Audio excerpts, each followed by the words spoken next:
Après 4 mois passés à l'extérieur de Kinshasa, l'ancien président de la République et sénateur à vie, Joseph Kabila, a regagné Kinshasa ce vendredi après avoir passé l'essentiel de son séjour dans sa ferme de Kashamata dans le Haut-Katanga, où il a communié avec la population katangaise et accordé plusieurs audiences.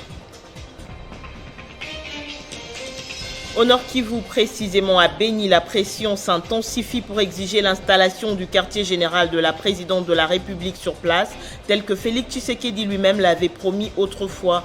La nuit, les écoliers ont passé une nuit sous la belle étoile devant la mairie de Beni pour exiger la paix pouvant favoriser leur scolarisation. C'est la journée du livre et des droits d'auteur pour l'UNESCO. Pendant cette période de confinement dans le monde, les livres se sont avérés être des outils puissants pour combattre l'isolement. Et ici à Kinshasa, le gouverneur de la ville a à cette occasion inauguré une bibliothèque pour les enfants à l'école primaire Lisanga. Nouvelle édition sur Télé 50, bienvenue à tous. Le président de la République honoraire, Joseph Kabila, a regagné Kinshasa ce vendredi, plus de 4 mois après son départ pour le Grand Katanga. Pendant son séjour, Joseph Kabila avait installé son quartier général dans sa ferme de Kashamata à Lubumbashi pour communier avec la population katangaise. Et vous vous rappelez qu'il a donné des audiences, récemment celle avec Bintou Keïta de la MONUSCO. Il est de retour sur Kinshasa, en provenance de Lubumbashi, comme l'a si bien indiqué par la conseillère en communication de Joseph Kabila Kabange sous son compte Twitter. Il pleut de joie sur Kinshasa.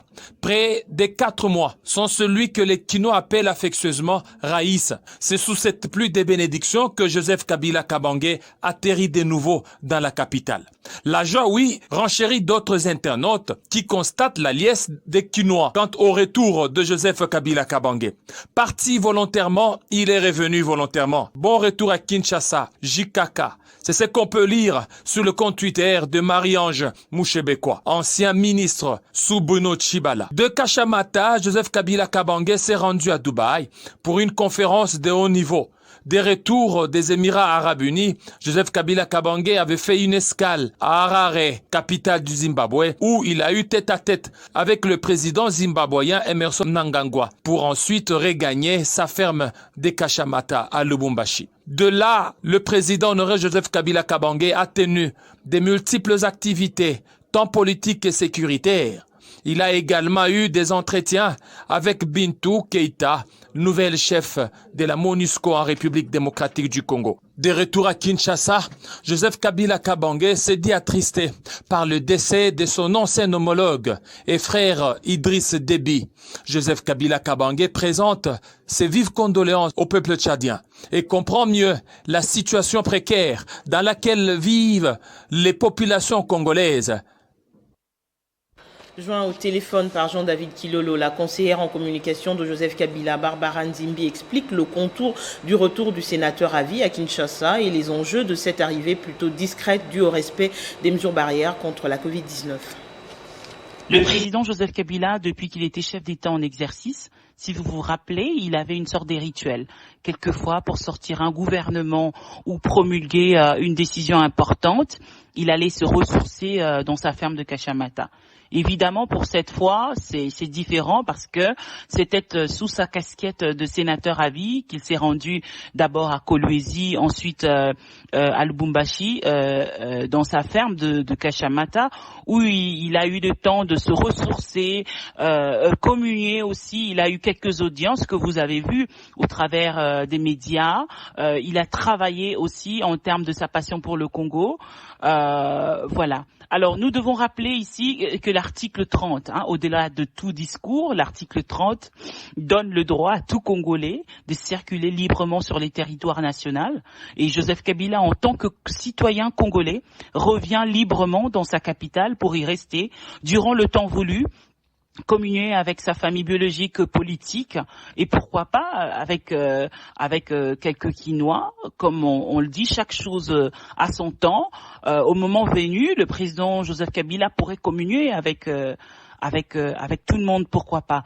Alors ces Kinois aujourd'hui qui ont été surpris de l'arrivée de Joseph Kabila des manières très simples mais aussi discrètes, je dirais que pour Joseph Kabila, la santé n'a n'a pas de prix. La santé d'un être humain demeure primordiale. Alors, vu l'aggravation de la deuxième vague de la Covid-19, donc les mesures barrières, les restrictions doivent être vraiment suivies de près.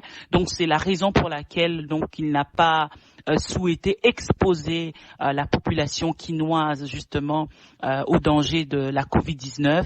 Il a préféré rentrer dans le silence, mais aussi en toute simplicité. Dans l'actualité également, arrivé ce vendredi matin à l'aéroport international Hassan Djamouz, le président de la République s'est incliné devant la dépouille du président Idriss Déby à la place de la nation aux côtés de son homologue français Emmanuel Macron. Félix Tshisekedi a rendu un vibrant hommage à un grand panafricaniste. Regardez. Regretté homologue et cher frère, le maréchal du Tchad, son Excellence Idriss Déby Itno, président de la République, décédé ce mardi 20 avril 2021. Je n'aurais jamais imaginé que lorsque je l'ai vu le vendredi dernier à Brazzaville, en marge de l'investiture du président de la République du Congo, son Excellence Denis Sassou Nguesso, c'était la dernière fois et que son au revoir était en réalité un adieu. Cette disparition tragique suscite autant l'indignation, l'incompréhension que l'émoi. En effet, il est inacceptable que cet acte ignoble ait pu ôter la vie au président Déby, menaçant ainsi la stabilité du Tchad, à laquelle mon pays, la République démocratique du Congo, tient particulièrement, à l'instar de l'Union africaine que j'ai l'honneur de représenter en cette triste circonstance. L'Afrique a eu, en la personne de son Excellence le président Déby, un défenseur de ses intérêts et de son impérieux besoin de pacification et de stabilité. Et pendant ce temps, la population intensifie la pression dans le Nord Kivu, plus précisément à Béni, pour exiger l'installation du quartier général de la présidente de la République sur place, tel que Félix Tshisekedi lui-même l'avait promis autrefois. La nuit, les écoliers ont passé une nuit sous la belle étoile devant la mairie de Béni pour exiger la paix, pouvant favoriser leur scolarisation. Ce vendredi matin, les parents ont rejoint leurs enfants dans les rues pour réclamer la paix et la sécurité dans cette région, meurtrie par d'innombrables massacre, une manifestation reprimée à coups de gaz lacrymogène et tirs de dissuasion. Au Sénat, le rapport synthèse relatif à la crise politique dans les provinces du Congo central, du Olomami et du Sankuru a été parmi les matières au centre de la plénière présidée ce vendredi par Modeste Bahati Lukwebo. Les élus des élus ont suivi le constat et les recommandations formulées par la commission Relations avec les institutions provinciales et entités décentralisées. Après un débat houleux sur ce rapport, les sénateurs ont, à travers un vote, autorisé la commission de continuer le travail, cette fois-ci dans les 26 provinces du pays, en actualisant tous les éléments. Concrètement, faire un état des lieux de toutes les entités décentralisées. Finalité, permettre au Sénat de traiter de manière apprivoisée les problèmes quotidiens des provinces. Modeste Bahati Lukwebo, le speaker de cette haute chambre du Parlement, a également abordé la question des missions parlementaires mixtes composées des originaires et des non-originaires. Question d'interpeller le gouvernement pour une solution pérenne en faveur de toutes les provinces. Vetter. Et pour les autres provinces, il faut effectivement un état des lieux. Ne pourrions-nous pas coupler cela avec des missions de contrôle? Parce que nous avions aussi préconisé des contrôles au niveau des provinces. Nous pourrions peut-être chercher des moyens pour qu'au même moment que la commission est en train de travailler, on puisse coupler cela avec des missions dans les provinces, mais ces missions seront mixtes. La commission en relation avec les institutions provinciales et entités décentralisées a reçu, pour ce faire, les félicitations pour la qualité de son travail. Peu avant, la plénière a suivi la présentation de la proposition de loi portant création, organisation et fonctionnement du tribunal anticorruption du sénateur Aimé Patience Mangiadi. Cette proposition de loi, d'après la lecture de la correspondance du gouvernement par le rapporteur Michel Kanimbo, avait reçu de l'exécutif un avis négatif et l'avait jugé inopportune car l'État possède déjà plusieurs structures de lutte contre la corruption. Et le Sénat, lui, s'est appuyé sur l'article 144 de la Constitution selon lequel l'État doit créer une structure seulement s'il dispose des moyens pour ce faire. En conséquence, la Chambre haute du Parlement a carrément décidé le retrait de cette proposition de loi du calendrier de la session et le texte retourné à son auteur avec remerciement pour sa belle initiative. En réunion ce jeudi à Kinshasa, le caucus des députés nationaux du Nord Kivu a promis un soutien total aux 4 membres du gouvernement de l'Union sacrée de la nation issus de cette province, à savoir celui de l'industrie, Julien Paluku, de l'enseignement supérieur Muhindo Nzangi et de l'agriculture, Désiré Birianze, de la culture et art et patrimoine, Cathy Fourard. Les 4 membres du gouvernement Jean-Michel Samadou Kondé, issus du Nord Kivu, notamment celui de l'industrie, Julien Paluku, de l'échu Muhindo Nzangi, de l'agriculture, Désiré Birianze et de la culture, art et patrimoine, Cathy Fourard, ont désormais le soutien total des députés nationaux de cette province. Ces élus promettent de voter massivement pour l'investiture du gouvernement de l'Union sacrée. Ils l'ont déclaré à l'issue d'une réunion ce jeudi à Kinshasa avec 4 membres du gouvernement, réunion à laquelle ont pris part les sénateurs et les députés provinciaux du Nord Kivu qui ont demandé à leurs ambassadeurs au sein du gouvernement de plaider pour la pacification du Nord Kivu. Nous avons souhaité, comme les traditions africaines le prônent toujours, avant que, en tout cas, le gouvernement ne vienne à l'Assemblée nationale, pour son investiture, nous avons souhaité avoir un échange et un partage avec nos ministres pour pouvoir discuter fraternellement des questions qui concernent le Nord Kivu. Nous avons souhaité leur dire, priorité des priorités pour nous, c'est le rétablissement de la sécurité au Nord Kivu et dans les provinces de l'Est. Nous souhaitons que le gouvernement Union Sacrée pour la Nation puisse être investi pour qu'il se mette au travail. Aux députés nationaux Jado Mangwengwe et Lusenge Bonane d'ajouter ceci. Ils auront notre soutien. Nous allons les soutenir parce que nous pensons que ces 4 peuvent servir de pépinière. Il y a un qui mérite d'être félicité doublement. C'est son Excellence Julien Paluku Kahungia. Il a encore été reconduit à son ministère. Nous voulons donner un exemple à la République pour que tout le monde observe notre comportement qui sera de nature à changer la manière de vivre du plus petit peuple de la République.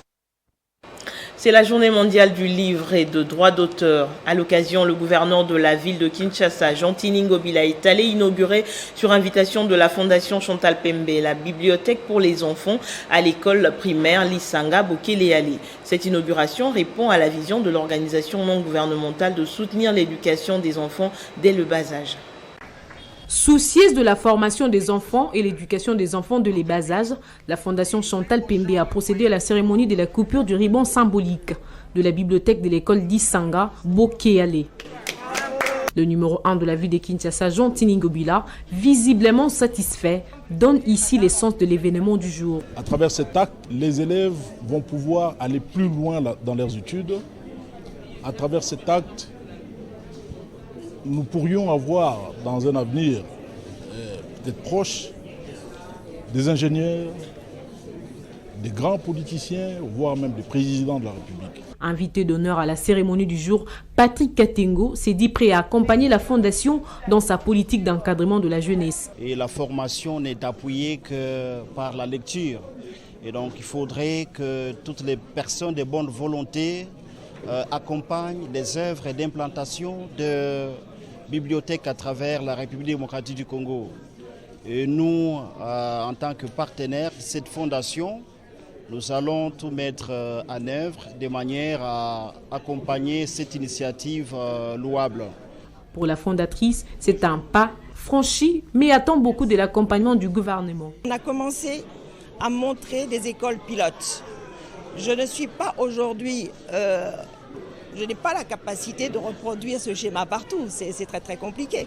Mais ça permettra aux autorités de voir les modèles et de pouvoir, à travers nous, dupliquer ce modèle et de couvrir l'ensemble du territoire. La Fondation Chantal Pembe veut, à partir de cet événement, susciter les goûts de la lecture chez les enfants.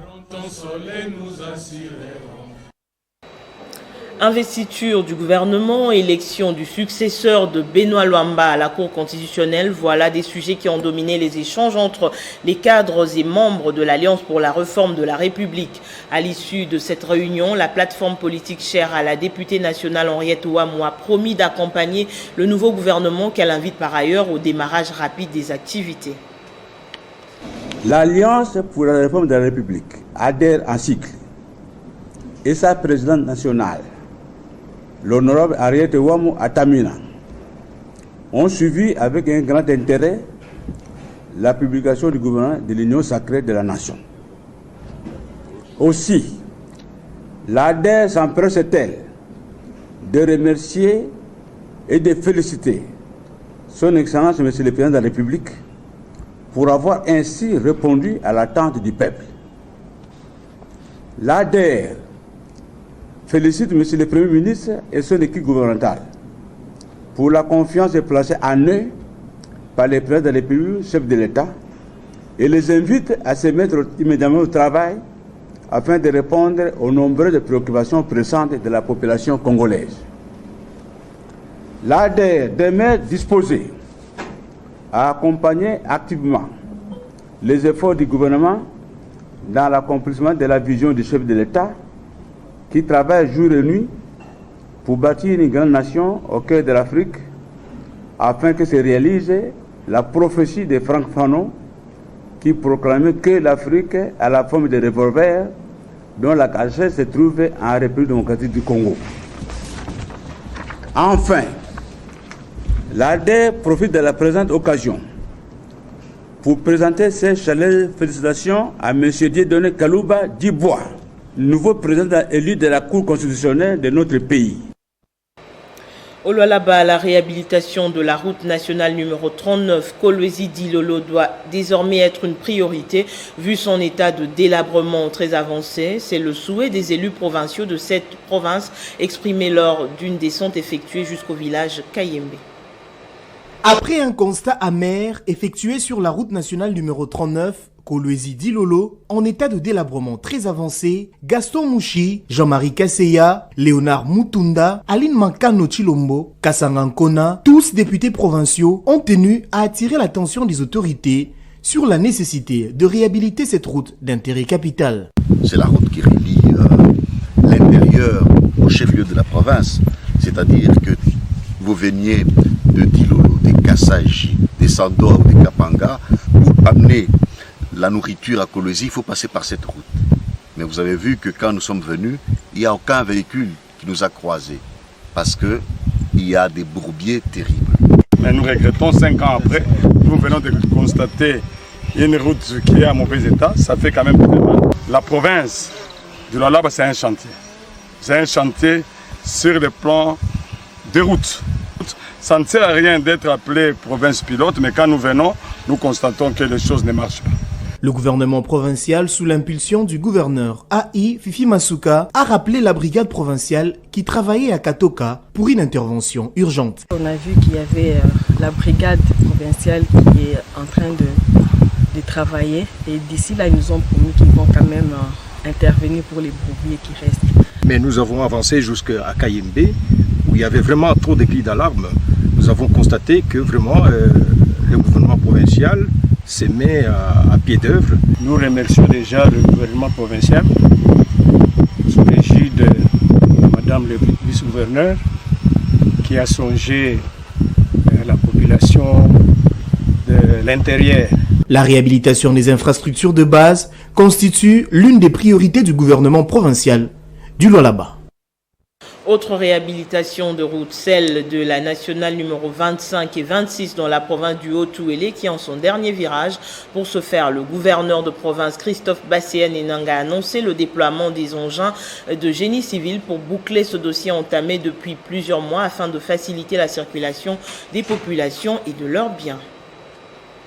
Dans cette centuile, celle qui est balayée du gouvernorat, Christophe Pessinenong a réuni l'ensemble de son gouvernement pour les mobiliser davantage autour de son ambitieux projet de désenclaver complètement la province du Haut-Tuélé. Il a exhorté le membre du Conseil à œuvrer pour la stabilité des institutions provinciales, gage du maintien de l'élan du développement amorcé dans notre province. Outre les travaux en cours sur la route nationale numéro 26, Iziro-Wacha, on va intensifier également les travaux sur la route nationale numéro 25, axe Iziro-Nyanya. Juste après, l'ensemble de l'exécutif est conduit ici sur cette conception capsule en lotissement pour y être briefé par l'autorité provinciale, ici relayée par le ministre des Affaires foncières. Il y a des services techniques qui sont là, qui sont en train de travailler, et que la distribution se fait de façon aussi normale. Puis ça va continuer. Hormis les membres de l'exécutif, plusieurs couches sociales devront être logées dans cette cité en développement, dont le propriétaire de constructions anarchiques identifié à travers la ville des Zéros, les députés provinciaux, l'essentiel de l'élite provinciale et bien entendu le président de la République, Félix-Antoine Tshisekedi, dont le chef de la maison civile avait été conduit pour inspection en annonçant la poursuite de travaux sur la RN 26 sur tronçon Iziro-Mumbere et Iziro-Nyanya sur la RN 25. Christophe Pessinenong vient là d'annoncer les derniers virages du désenclavement intégral d'une province définitivement engagée dans la voie du développement durable. L'Office congolais de contrôle compte désormais une nouvelle agence dans l'espace Grand Bandundu. L'emplacement est stratégique car il s'agit de la première agence dans le Kwango. Le directeur chef d'agence de l'OCC Kikwit, Pierre Dieudonné Ilunga Mulamba, a fait le déplacement pour l'inauguration. Déjà présent dans l'espace Grand Bandundu, l'Office congolais de contrôle étend ses tentacules dans la province du Kwango, désormais dans la ville de Kenge. C'est le directeur chef d'agence de l'OCC Kikwit Bandundu, Pierre Dieudonné Ilunga Mulamba, qui a solennellement procédé à cette inauguration en présence de plusieurs invités de marque, tels que le vice-gouverneur de la province. La province du Kwango de ne pas devenir un dépotoir des produits et marchandises impropres à la consommation humaine. Pour atteindre cet objectif, l'OCC entend exercer ses activités dans tous les points de rupture des charges qui sont les agences de transport, les dépôts, les ports et les frontières. Ainsi, pour la ville de Kenge, le point de rupture des charges seront institués à la barrière, de sorte que les agents de l'OCC puissent convoyer toute cargaison au lieu de décharge. Un motif de fierté pour l'office, dont le directeur s'est fait représenter par Fidel Mbumba Vwemba à l'occasion de ce nouveau pas historique. Vif et sincère remerciement au conseil d'administration et à la délégation générale de l'OCC qui traduisent à chaque instant leur farouche volonté de bosser le gouvernement de l'OCC et surtout pour avoir répondu favorablement à la vision de l'autorité de la province du Congo dans leur combat de la protection de la population. Procès-verbaux lus par la conseillère juridique de l'Office congolais de contrôle, le vice-gouverneur Léopold Kangulumba a eu l'honneur de couper le ruban symbolique. À travers cette énième agence, l'Office congolais de contrôle pourra mieux remplir sa mission dans l'espace Grand Bandundu, tel que le contrôle de tout produit fabriqué localement, sa qualité, le contrôle technique et tant d'autres. C'est peut-être la fin du conflit coutumier dans la chefferie de Bukumu en territoire de Nyiragongo. Le ministre de l'Intérieur sortant, Gilbert Kankonde, vient de confirmer le Mwami Jean Bosco Boutiti, suspendu de ses fonctions depuis 5 ans comme chef coutumier légitime de cette chefferie à travers un arrêté. Dans une déclaration rendue publique ce vendredi à Monigui, la population et quelques chefs des villages remercient le président de la République et demandent au gouverneur Karline Zazou de le notifier. Suivez un extrait de leur déclaration.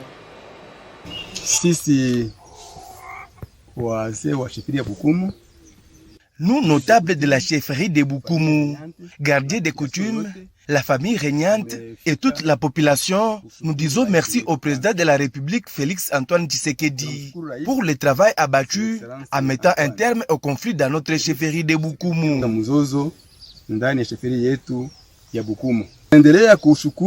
Nous continuons à dire merci au chef de l'État pour avoir instauré un État de droit dans notre pays. Aujourd'hui, la justice est à sa place Et grâce à la même justice, notre chef coutumier Jean Bosco Boutiti Kaembe vient d'être rétabli dans ses droits. Nous remercions également le vice-premier ministre et ministre de l'Intérieur Gilbert Kakonde qui n'a pas hésité pour accompagner la justice et notifier notre Mwami Jean Bosco Boutiti Kaembe à travers un arrêté ministériel pour le retour de la paix dans notre chefferie de Bukumu. Nous demandons au gouverneur Kalinzazu Kasivita de nous aider pour installer notre Mwami Jean Bosco Boutiti Kaembe pour qu'il puisse continuer à travailler et cela pour le retour de la paix dans notre chefferie de Bukumu. Nous, population de Bukumu et tous les Kumu, nous venons de faire 5 ans de souffrance pendant la suspension du Mwami Jean Bosco Boutiti Kaembe qui a occasionné le tribalisme alors que pendant les 18 ans de son règne, il n'y avait pas de conflit. Voilà pourquoi nous demandons qu'il puisse rentrer au travail et combattre toutes ces antivaleurs. Nous demandons aux députés nationaux et provinciaux de Nyiragongo de se rallier à nous pour le retour de la paix dans notre chefferie. Nous demandons aussi à tous les chefs coutumiers, chefs de village et à toute la population de travailler ensemble pour le retour de la paix dans notre chefferie de Bukumu. Et on va prendre ce message de félicitations qui nous vient du groupe Kibwe Consult à Lubumbashi dans le Haut-Katanga à l'endroit de quelques membres du gouvernement Sama Lukonde récemment nommés que je vous invite à découvrir. Il s'agit d'un message de félicitations de la part de messieurs Vincent de Paul Kibwe Kasongo, adressé concomitamment à leurs excellences, messieurs Aimé Boji Sangara, actuel ministre d'État en charge du budget, Cherubin Okende Senga, ministre des Transports et Voies de Communication, et Jean-Marie Kalumba Yuma, ministre de l'Économie nationale. Excellences, c'est avec joie immense, fierté et réelle satisfaction que j'ai suivi votre nomination en qualité de membre de l'exécutif national. Ainsi, je m'empresse pour vous présenter au nom de ma famille, du mien propre, ainsi que celui du groupe Kibwe Consult, mes vives et sincères félicitations, connaissant parfaitement bien vos qualités morales, intellectuelles et votre souci de bien faire pour les bénéfices de la nation. Je suis donc convaincu que vous donnerez le meilleur de vous à la nation congolaise face à toutes les attentes. Un message signé M. Vincent de Paul Kibwe Kasongo. Après la sortie médiatique du gestionnaire du Stade des Martyrs, la société Dispromalt donne sa version des faits. Il s'agit de l'exécution de justice dans l'affaire qui l'opposait à la publication des panneaux publicitaires Vodacom, suspendus unilatéralement depuis 2017 par l'ancien ministre des Sports, Papi Nyango. Pour les avocats conseils de Dispromalt, l'entreprise vient d'être remise dans ses droits. Cette lettre, elle est de 2019. C'est le général Dieudonné Amouli qui écrit, mais on n'exécute pas. Vous vous imaginez? Donc, pour nous aussi, la société Dispromalt, on mettait aussi à l'épreuve cet état de droit pour voir si ça fonctionnait. Mais l'état de droit fonctionne parce que, au moins, contre le Stade de Martyrs, eh bien, la justice a gagné. Alors que le contrat qui le liait avec le gestionnaire du Stade de Martyrs devait prendre fin en avril 2021, il s'est vu interrompre unilatéralement en 2017. Mais ce Papi Nyango a perçu, à travers l'administrateur de l'époque, Minamungu, nous avons des accusés de réception. On a approché Orange pour dire, à tout prix, moi je suis là, je vais arracher les affiches. Et il a arraché. On lui a écrit pour dire qu'il faut rester dans les termes du contrat. Il a refusé. Traité d'acte barbare, le fait d'enlever les panneaux orange pour les remplacer par Vodacom, Maître Kabasele explique les faits. Tout ce qui est dit dans la décision du Stade de Martyrs, sûrement que c'est fait pour attirer la sympathie de journalistes que vous êtes, des politiques, parce qu'on veut donner l'impression que ça devient finalement une question politique.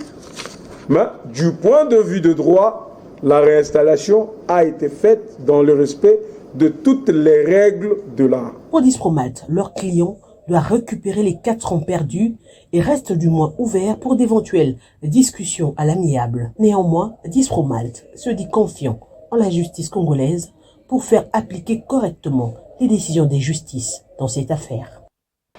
Place au rappel des principaux titres. 4 mois passés à l'extérieur de Kinshasa, l'ancien président de la République et sénateur à vie Joseph Kabila a regagné Kinshasa ce vendredi après avoir passé l'essentiel de son séjour dans sa ferme de Kashamata dans le Katanga où il a communié avec la population et accordé plusieurs audiences. Au Nord Kivu, précisément à Beni, la pression s'intensifie pour exiger l'installation du quartier général de la présidente de la République sur place, tel que Félix Tshisekedi lui-même l'avait promis autrefois. Les écoliers ont passé une nuit sous la belle étoile devant la mairie de Beni pour exiger la paix pouvant favoriser leur scolarisation. C'est la journée du livre et des droits d'auteur pour l'UNESCO. Pendant cette période de confinement dans le monde, les livres se sont avérés être des outils puissants pour combattre l'isolement. Et ici à Kinshasa, le gouverneur de la ville a à cette occasion inauguré une bibliothèque pour les enfants à l'école primaire Lisanga. Merci à tous de votre attention. Le journal revient sur Télé 50 dans moins d'une heure. Excellent week-end chez vous.